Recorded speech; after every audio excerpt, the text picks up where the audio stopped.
Okay. Thank you, Pete. Thanks, Pete. Good morning, everyone. How is everyone doing? Great, great. So, welcome to the session on safeguarding AI. We heard a lot of AI-related, very relevant things from Michelle this morning, and we want to extend that thought process and discussion as a policy discussion. And that's what we're going to do over the next 20, 25 minutes. I want to make sure that I have enough time for audience to ask the questions because this is very much, happening. AI is happening, and all of us have perspectives on it, and we want to learn from you also. Okay. So, with that, I'm Beju Rao, the founder CEO of Amrita Inc., where we operationalize explainable AI at Fortune 500 companies, governmental agencies, and more. And with me, Mike Cannon is former CTO of Stafford County. Yep. Sure. So I'm Mike Cannon. I have about 25 years of local government experience, both in the city and county level as a CTO and CIO. Also co-founder of the Virginia Smart Community Test Bed, which is located in Stafford, Virginia. And going to share my experiences from a local government perspective and the type of things you want to look at with data and how to protect it and govern it appropriately. My name is Wes Char, and I've been in the analytics and data science space for more than 25 years. Airline industry, advertising, media, marketing, CPG, retail, private equity, data as a service. I've done all those sectors in some sense, and most recently wrote a book about the topic because it's something that I've been pondering about, thinking about for a while, knowing where we're heading, and with AI coming. So I built a framework around that topic, which we may touch upon depending on how the conversation goes today. Yeah, definitely. So first I want to thank you, Caresoft and Modev, for hosting the event, right? And I also want to say that I actually had the pleasure of working with Mike when he co-founded the Virginia Smart Community Test Bed. We did a couple of projects there. And Wes and I, we go back 28 years. We actually started our career in statistics and AI together at the same time, fresh out of college. So we know each other very, very well. We all three of us know each other. So I want to start off with kind of highlighting the risk with AI with some specific examples, right? And I'm going to draw from the corporate world because corporate world commercial space is leading AI and government is catching up, but it's catching up pretty fast. So in 2019, Goldman Sachs launched Apple Card with a massive fanfare, right? And soon the word spread out that their AI was actually assigning lower credit lines to females than males. That's a huge black mark because in financial services, in lending business, you can't have discrimination based on gender. So that led to fair lending investigation. But most importantly, the portfolio growth fizzled out, right? The portfolio didn't grow as much as they were planning. And that's not an isolated incident. Almost all companies and organizations which are using AI are failing to explain in the process are unable to manage the risk, right? And most recently, Air Canada's chatbot hallucinated a policy which didn't exist. They told one of their passengers that the passenger can book the ticket at full fare and then come back and apply for the bereavement discount. But that's a wrong policy. And Air Canada actually went to arbitration, but the tribunal ruled in favor of the passenger, and Air Canada has to pay the discount plus the arbitration costs, right? So Mike, we know the executive order from October 30, 2023 from President Biden, right, which improves the trust and accountability. More specifically for the states and locality, it's about promoting the civil rights and equity, right? And also tools like education, AI education tools, right? AI in education tools. And can you kind of elaborate to us on what the state and localities can do to manage AI risk? Sure. Well, first of all, the AI executive order from President Biden really focused on federal agencies. I mean, that was the thrust of it. But obviously that impacts local governments and it impacts state governments and and industry. There were a lot of good things in that executive order, but it wasn't so rigid that it put restrictions on creativity. So I think that was the one real big takeaway from that.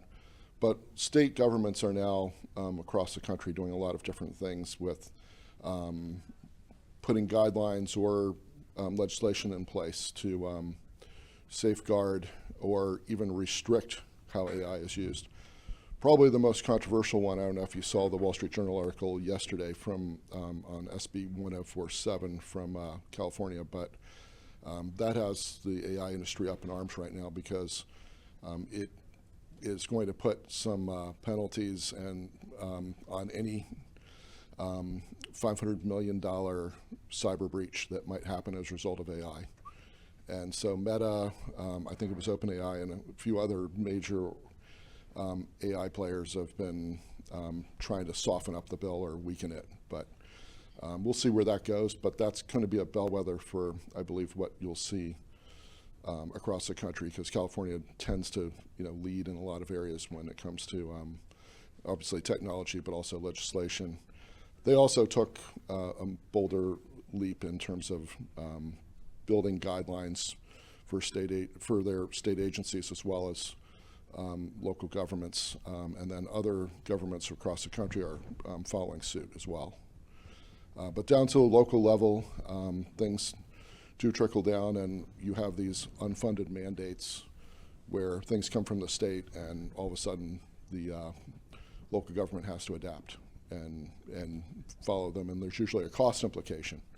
It might be staffing, it might be certain software or cyber services that are needed. So from a local government perspective, it's always a very, very big challenge how to respond to what's going on at the state and federal level, because usually the funding doesn't follow with the mandates or regulation. Yeah. So just one quick follow-up, right, Mike? The NIST is taking a lead in providing risk management framework, the standards, guidelines. They have an AI Safety Institute right now. Right. How can local governments and state governments utilize that resource? Is there a certain way? There are some committees, I believe, that have formed, and they're they're composed of local as well as state and federal and also industry. And I think those are ones where you're going to be able to learn from, and it's really important to have the perspectives of all those industries and both private and public sector to do that. So I think guidelines and standards are going to be continue to evolve with NIST. It's a slow process, and I don't think they can keep up with the evolution of AI because it's just evolving at just an exponential rate. Right. Thanks for that. Now let's actually move on to the data. Before we move on to data, I actually want to say that NIST framework is actually a very good framework for those of you have read it. Wonderful. I'm sure you kind of had, you got some perspectives and framework which will benefit in your AI deployments. But for those of you who haven't read it, please take some time to look at it. And NIST is really leading the AI safety, and that's a good resource to mitigate your AI risk. Now let's move to data, right? Data drives AI. Yeah. AI consumes massive data, right? I mean, because training is done on petabytes of data, right? So, but data is always private. My data is private to me, right? You think? And in your book, you've actually laid out a framework. Correct. How to give the control on data back to citizens and consumers, right? Yeah. Can you kind of elaborate on that and see how we can do that? Yeah. Sure. So my argument is, in some sense we need legislation, but actually not too much legislation. Because when you have legislation, in my personal opinion, you have all those wonderful big players who need the data.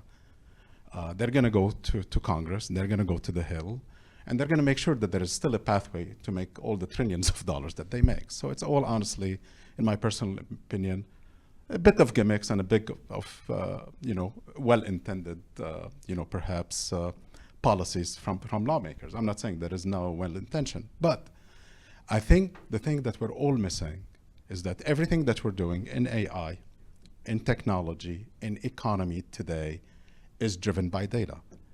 And most of this data is your data,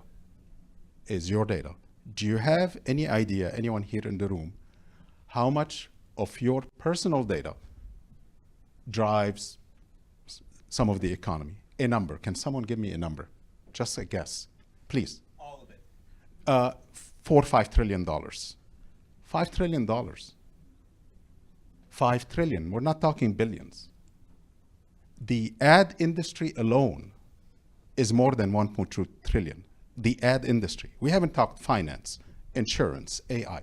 So let's go back and think about it and get to the framework that Beiju was talking about.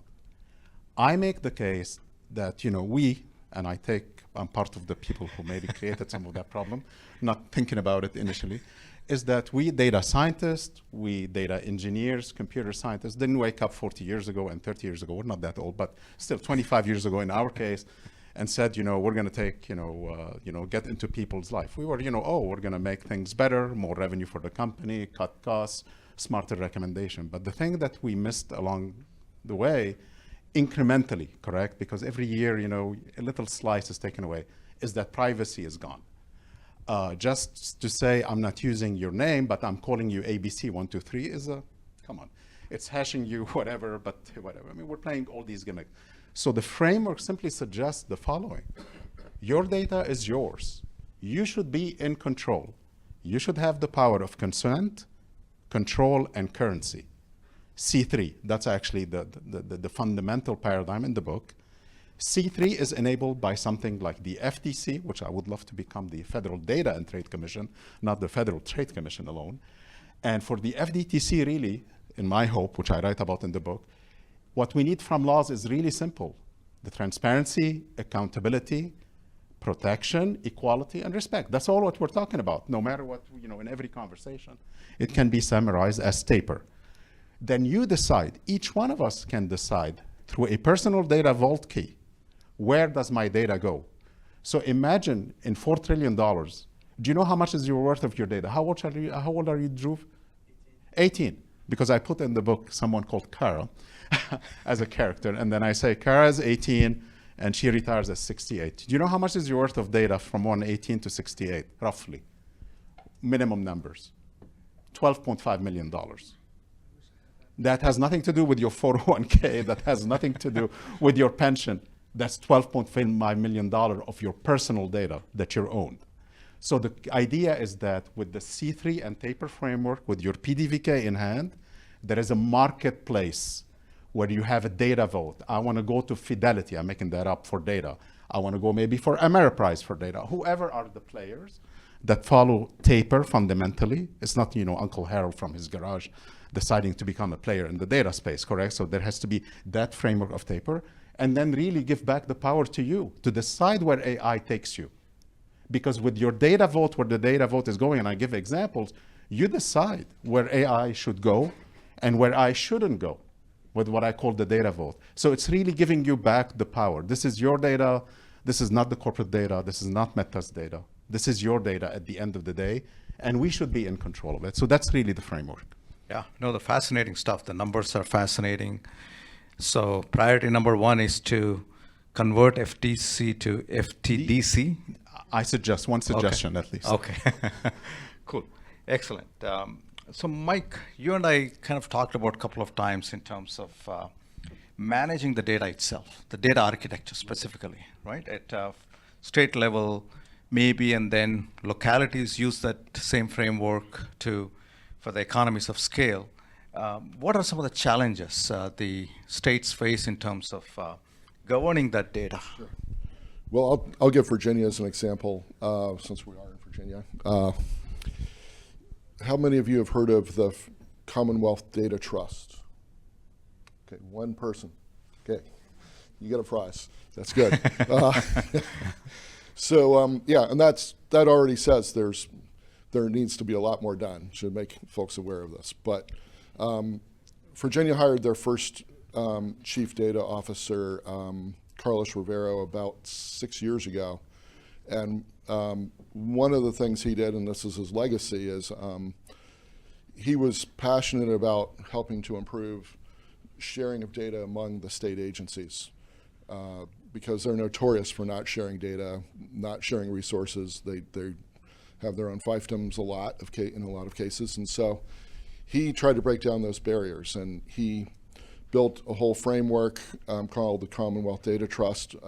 It was a cloud-based solution hosted in Amazon Web Services data lakes. So you're thinking, wow, that's a pretty bold move. But he came from the private sector, and I think that's part of the reason why he was able to get away with doing something like that. But it had a lot of safeguards in place. There was a whole, all sorts of use requirements and contracts that, in terms of who would be allowed to use it, how the data would be shared, how long it would last. And so all that really helped make it a success and built trust. And gradually, by and by, agencies started using it and moving their data to it.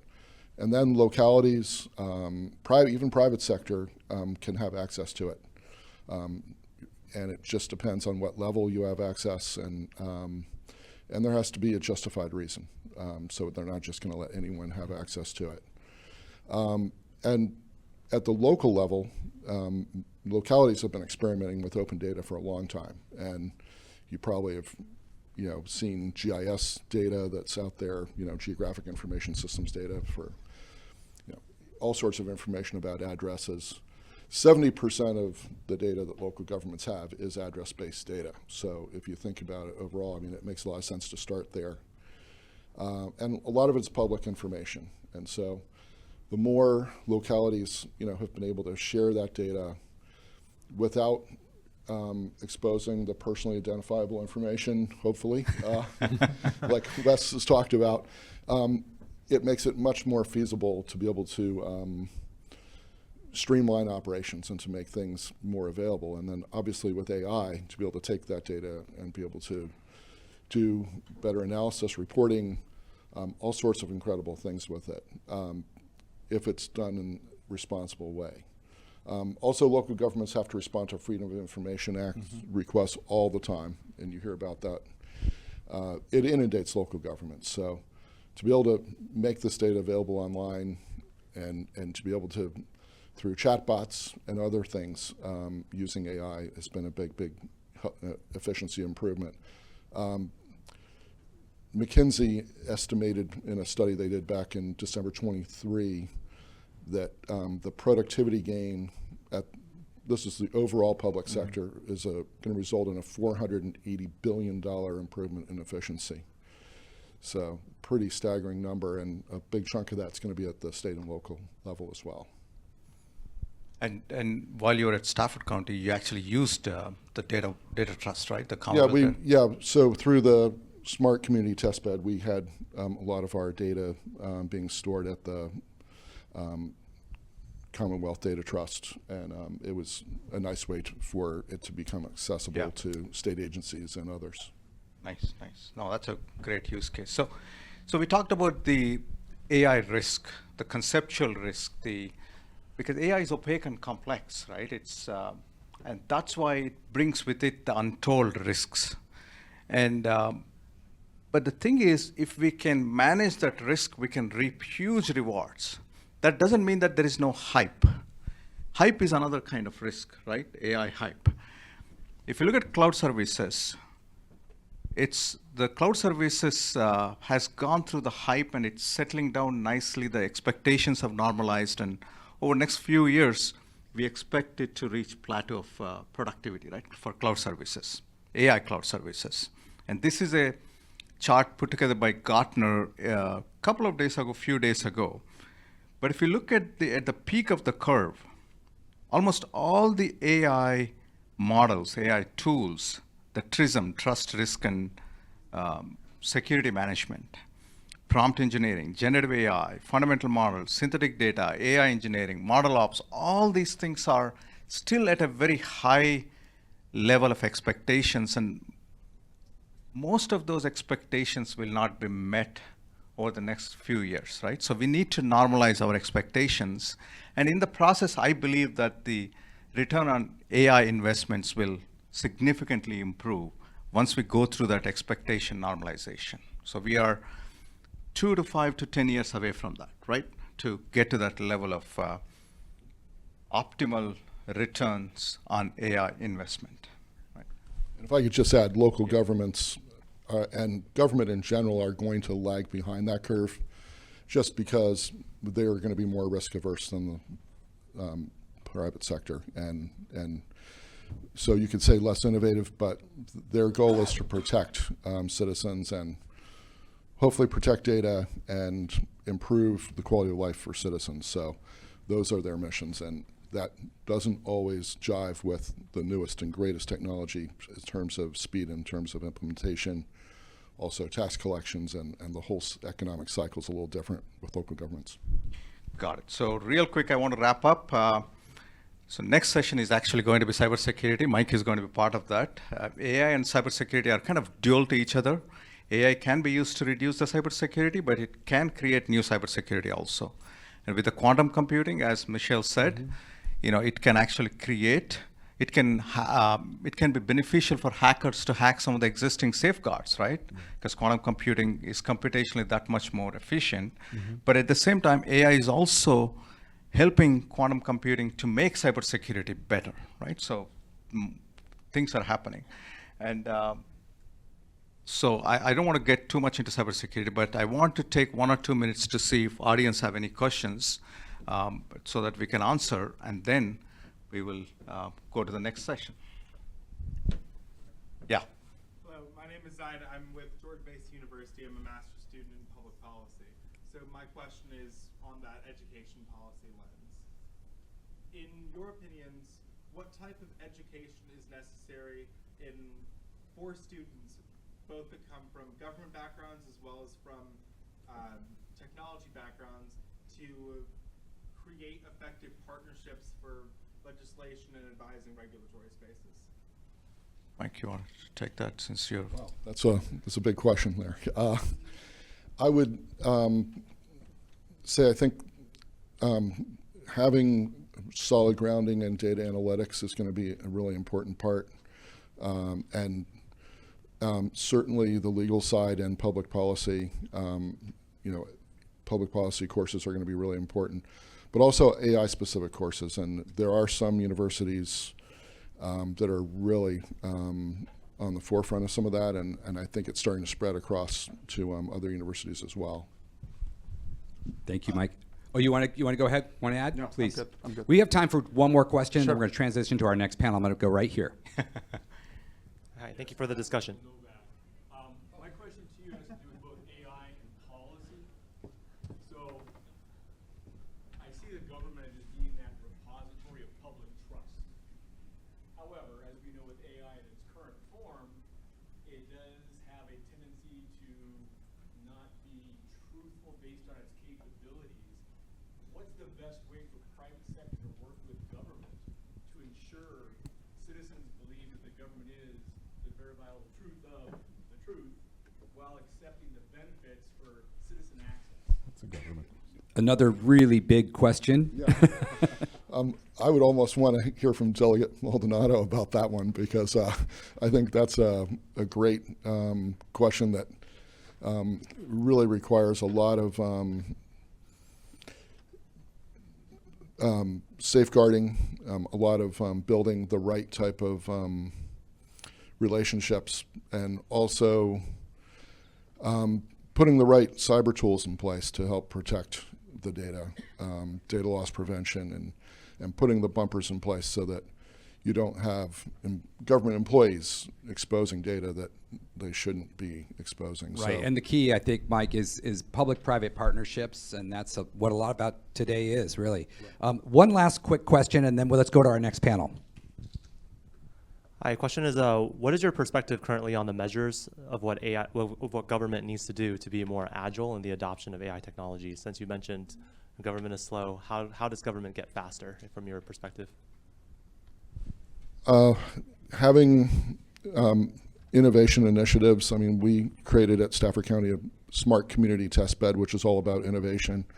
And having a safe sandbox to explore and try and take some risks. It's very difficult in a normal government setting to do that. So, and you're going to hear a little bit about that in the future too, what CISA is doing in terms of being able to create a safe place in our next session.